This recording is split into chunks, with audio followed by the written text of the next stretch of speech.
Bonjour, je vous propose aujourd'hui un petit comparatif entre trois smartphones haut de gamme sur Android. Donc on a ici le Galaxy Nexus, donc un smartphone qui a été mis à jour par Google sur Android 4.2, qui est sorti à la base sur Android 4.0 fin 2011. Ensuite ici on a le Galaxy S3, donc le smartphone Android qui se vend le mieux actuellement, qui s'est le mieux vendu, qui est sorti donc en juin 2012 donc, sous Android 4.0 et qui était mis à jour sur Android 4.1. Et ici le Nexus 4, pardon, le Nexus 4 donc de LG, vendu au prix de 299 € en version 8 Go. Voilà donc les trois smartphones. Donc, comme je l'ai dit, Android 4.1 et Android 4.2 pour les Nexus. Donc, on est ici sur un écran de 4,7 pouces, ici 4,8 et ici 4,7. Donc, en gros, ils sont relativement proches. Les deux là sont en 1280 par 720 et le LG est en 1280 par 768. Donc, globalement, ils sont les trois très proches. En termes de finition, le Galaxy Nexus et le Galaxy S3 sont des smartphones en plastique en fait. Ils ont une coque relativement souple qu'on enlève assez facilement, qui n'est pas forcément très bien assemblée. Et voilà, l'ensemble fait un peu cheap, mais bon, il reste quand même assez solide. Quand il tombe, il résiste mieux au choc qu'un dos en verre comme ce Nexus 4, qui a un dos en verre un peu comme l'iPhone 4 ou 4S, et qui du coup, dès qu'il tombe, va forcément se fendre en fait, va forcément être un peu explosé dans tous les sens, un peu comme l'écran finalement qui est aussi en verre. Et du coup, ce smartphone est bien mieux fini. C'est, je pense, le smartphone le mieux, l'Android le mieux fini, le mieux assemblé avec les meilleurs matériaux de tous ceux que j'ai pu prendre en main. Et il y en a un paquet. Donc c'est vraiment le mieux fini de tous les Android. Et il est aussi moins cher que le Galaxy Nexus et que le Galaxy S3. Alors le Galaxy Nexus a pas mal baissé de prix depuis le temps qu'il est sorti. Ça fait quasiment un an qu'il est sorti, donc il a beaucoup baissé de prix. Le Galaxy S3 était sorti officiellement à 650 € et on le trouve maintenant à moins de 550, vers les 500 €, donc il a déjà perdu 150 € en un peu moins de 6 mois. Mais le Nexus 4, qui est difficilement trouvable pour l'instant en stock, on est le 22 novembre, il est difficilement trouvable en stock, mais lorsqu'il le sera, donc sur le store à 299 € pour la version 8 Go et 349, donc 50 € de plus pour la version 16 Go. Clairement, c'est le moins cher des trois. Donc, est-ce qu'il vaut le coup avec tout ça? Donc, sachant que son principal intérêt par rapport au Galaxy S3, c'est sa version d'Android. Donc il est déjà sur Android 4.2, alors que le Galaxy S3 va encore attendre des semaines et probablement même des mois, probablement pas avant janvier-février pour être en 4.2. Par contre, le Galaxy S3 a quelques points forts, comme par exemple la veille intelligente. Donc le Galaxy S3 en fait ne se met pas en veille tant que votre œil est face à l'écran. Donc je vous propose une petite démo de ça dans une autre vidéo que j'ai déjà publiée sur le Galaxy S3. Donc on a aussi d'autres choses que Samsung a développées sur son Galaxy S3 qui en font vraiment un bon produit, mais voilà, globalement il n'aura pas forcément toutes les mises à jour ultérieures d'Android comme le Galaxy Nexus ou encore mieux le Nexus 4. Donc c'est un très bon produit, très performant, quad-core, ultra rapide, un bon appareil photo aussi, vraiment tout ce qu'il faut sur un smartphone. C'est un très bon produit, on le trouve en stock à peu près partout.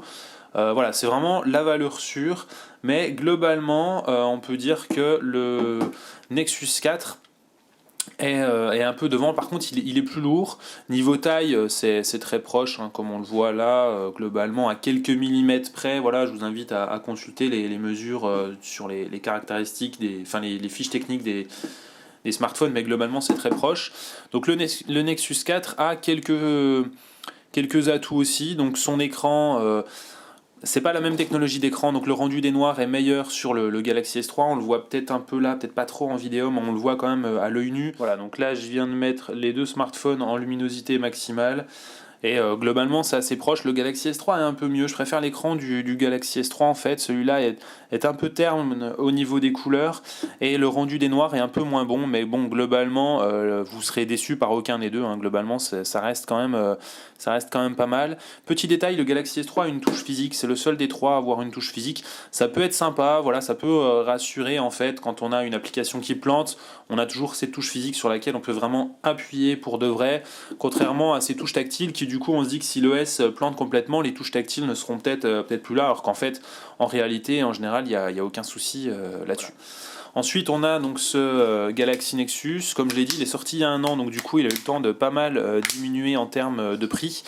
On le trouve désormais sous les 400 €. Donc il est à peu près en concurrence avec ce Nexus 4. En revanche, il est clairement moins bon au niveau appareil photo, c'est le moins bon des trois. Il est en 5 mégapixels, les deux autres en 8, mais surtout au niveau de l'optique, les deux autres sont bien meilleurs. Celui-là est clairement moyen quand même, il faut le dire. En dehors de ça, il a toutes les dernières versions d'Android comme le Nexus 4, puisqu'il est quand même relativement récent et assez puissant, mais probablement que dans un an, les mises à jour, ou peut-être un an et demi, les mises à jour s'arrêteront pour celui-là, alors qu'elles continueront un petit peu plus longtemps, logiquement un an de plus, pour ce Nexus 4. Au niveau finition, comme je l'ai dit, le Galaxy Nexus est sympa, mais quand même clairement un cran en dessous du Nexus 4 et à peu près au même niveau que le Galaxy S3 ici.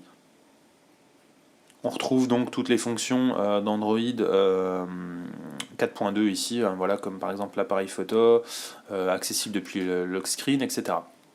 Au niveau performance, le Galaxy Nexus fait tourner à peu près tous les jeux actuellement. Et, il est relativement fluide au niveau navigation dans les menus, dans toutes vos applications, mais il est clairement moins puissant que ces deux-là qui ont encore de quoi venir pour les prochains mois et même les prochaines années, je pense qu'on peut le dire clairement. Alors que sur le Galaxy Nexus, on est quand même sur des specs un peu moins élevés, donc les deux là sont en quad-core, celui-là est en dual-core et d'une génération précédente, donc du coup comme il est sorti il y a un an, donc du coup quand même un peu moins performant. C'était une présentation rapide des trois smartphones, donc je le répète, les deux là sont les plus puissants. Au niveau des mises à jour Android, par contre, c'est plutôt les deux Nexus. Au niveau écran, globalement, les trois sont très proches, avec des résolutions très proches, des tailles très proches, des rendus des couleurs assez proches là encore.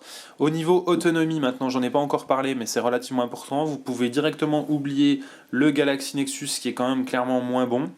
Le Galaxy S3 à l'époque où il est sorti c'était le smartphone Android avec la meilleure autonomie, maintenant il était dépassé par le Galaxy Note qui est bien plus grand. Et le Nexus 4 se situe à peu près entre les deux, donc il est dans la moyenne, celui-là est vraiment mauvais et celui-là est vraiment bon. Donc voilà, sachant que des mises à jour sur Android 4.2 viendront corriger les petits défauts d'autonomie, puisque celui-là, une fois passé en Android 4.2, a perdu beaucoup d'autonomie. Donc on imagine qu'il y aura un patch pour améliorer ça. Et si ce patch améliore l'autonomie sur ce modèle, il y a des chances qu'il l'améliore aussi sur le Nexus 4. Donc du coup, on aura peut-être une autonomie sur le Nexus 4 qui rattrapera celle du Galaxy S3. Mais pour l'instant, c'est pas encore le cas. Donc clairement, niveau autonomie, le Galaxy S3 est mieux. Niveau prix, c'est le Nexus 4. Et niveau puissance, les deux se valent à peu près. Et tout comme niveau photo, les deux sont relativement bons quand même, ils sont au-dessus de la moyenne des smartphones. Et donc ce Galaxy Nexus est un peu en retrait, mais après tout c'est tout à fait normal pour un smartphone qui est sorti il y a un an, donc la preuve que les choses évoluent plutôt dans le bon sens. Voilà, donc j'espère que ça vous aura aidé un peu à choisir votre smartphone, si vous hésitiez un peu entre ces trois. Évidemment il y a des tas d'autres modèles, donc si vous voulez que je fasse des comparatifs un peu rapides comme ça en une dizaine de minutes sur d'autres modèles, n'hésitez pas dans les commentaires de la vidéo et je me ferai un plaisir de discuter de ça avec vous.